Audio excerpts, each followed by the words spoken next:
Au fil des ans, l'œuvre de Maryse Lantoine mûrit, s'affirme et s'affine, mais pourrait s'intituler Fantaisie et fugue sur un thème unique, la terre-mère, terre-chair. Autour de cette constante s'organise un riche système symbolique, courbes et volumes sphériques, globes et boules, coupes de fruits, autant de signes qui disent fertilité, fécondité et éternité de l'acte créateur-procréateur. Des créatures femelles mythiques, Gaïa, sirènes, sphinges aux yeux creux, méduses qui hypnotisent, semblent sortir des profondeurs originelles. Faites d'argile et de sable, de chaux ou de marbre, elles ont la fourrure mouchetée des grands félins ou la peau en parchemin des dieux d'Égypte. Lorsque l'humain paraît, il est alors jouet démantibulé, pantin cassé, mélancolique et pathétique, Cosette ou Petrouchka aux destins incertains.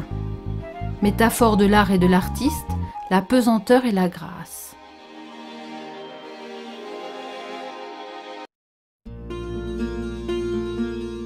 Cette peinture, en fait, elle fait partie d'une série, qui s'appelle les saisons. Vous avez donc celle-ci, en fait, c'est le printemps.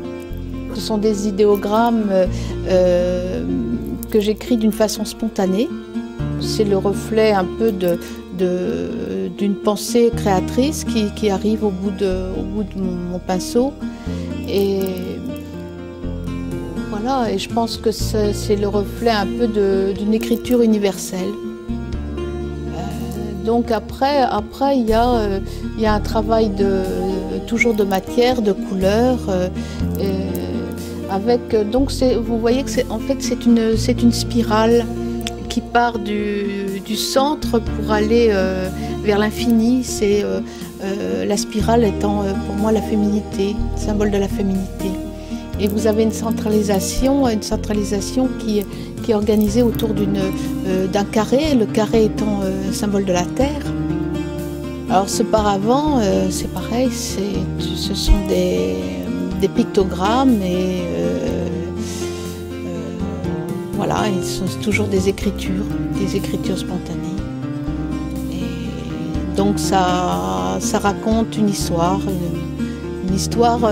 que j'ai racontée et que d'autres personnes pourront décrypter à leur guise. En fait, cette œuvre, c'est l'achèvement d'un travail très important et je vais là vraiment vers une spiritualité et parce qu'en fait, je travaille dans la simplification.